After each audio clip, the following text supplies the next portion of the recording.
मौलवी साहिब उतां किथे आयो आहे, मौलवी खे पाणी ॾियो। पानी पीतो तो वो तव्हांखे छामा ॾिनो या उन में छा हुयो, तव्हां छा ॾिठो? ज़ाहिरी ॻाल्हि आहे तव्हां पाणी पीतो, तव्हां ॾिसी पीतो हूंदो। जी नाज़रीन, असां सां हिन वक़्तु साईं मौलवी गुलाम यासीन रिंद साहब मौजूदु आहे, जेको हींअर सोशल मीडिया ते तमामु घणो मशहूरु आहे त बीहो मां कुर्सी ॾियो मां वेहां ऐं टेक ॾियो मूंखे ऐं सांगड़ जा साफ़ ई अचनि।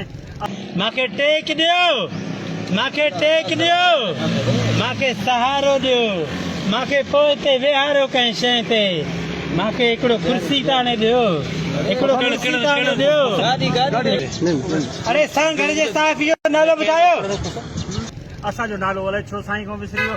साईं वेलकम, भलीकार तव्हांखे। अॼु असां अलहमदुलिल्लाह तव्हां ठीकु थी आया हो, पंहिंजे ॻोठ आया हो, छा मामिलो हो, असुल छा ॻाल्हि हुई?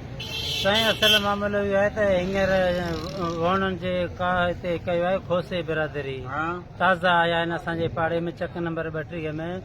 मूंखे ख़बर कोन्हे त ही खोसा जेके आहिनि न मवाली ऐं शर्सी आहिनि।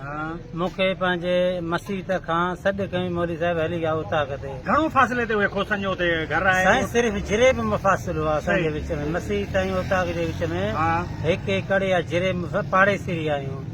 मां जीअं हिननि जे उताक ते पहुतुसि त हुननि जो जेको अॻुवान खोसो आहे सनाउल्ला चई बाबा मौलवी साहिब उताक ते आयो आहे, मौलवी खे पाणी ॾियो।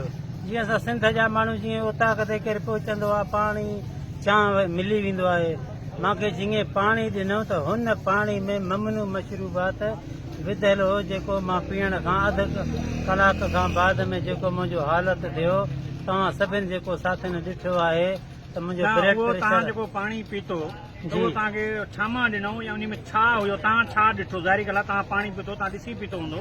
साईं हुन में बर्फ़ बि विधियल हुयो, अछी रंग माना खीर बि हुयसि, थाधल नमूने हुयो। मूंखे पीअण जे दौरान को बि ख़बर न पियो आहे, जीअं माण्हू थाधल पीअंदो आहे न अहिड़े तरीक़े सां हुन टाइम मूंखे ख़बर न पियो। अधु कलाक खां पोइ मुंहिंजो जेको यानी मूंखे ज़हनी मरीज़ करे छॾे। शराब ॾिनो वियो आहे, मूंखे अफ़ीम ॾिनो वियो आहे, मूंखे ठरो ॾिनो वियो आहे, मां सां दुश्मनी कयो अथनि, मूंखे काबू कयो। ऐं इहे बि ख़बरूं हलनि थियूं त तव्हां अॻु मंझि बि कुझु ॾींहं अॻु मंझि बि तव्हांखे जेको आहे हिननि इहो शरबत पीआरियो हुयो, छा एॾी ॻाल्हि में केतिरी सदाकत? मूंसां हिकिड़े खोसे अॻे बि मुंहिंजे मथां हमिलो कयो हो, पर उहो हमिलो 6 ॾींहंनि जो हो। मूंखे जेको आहे उहो पंहिंजो पटको ॾियो, मूंखे कुर्सी ते विहारियो, इहो छा तव्हांजो उहो ज़हनी उन महिल कमु न पिए कयो या इहे जेके तव्हां ॻाल्हियूं कयूं पिए जेके हींअर तमामु घणियूं सोशल मीडिया ते वायरल थियूं आहिनि, छा इहो तव्हांखे उन महिल इन शइ जी ख़बर न पई पई त मां छा पियो ॻाल्हायां या छा पियो चवां? साईं बसि कुदरती मुंहिंजे ज़बान ते मूंखे साथियुनि ॿुधायो त तूं खोसनि ते ऐं अमेरिका ते इसराइल ते लानत विझा। खोसनि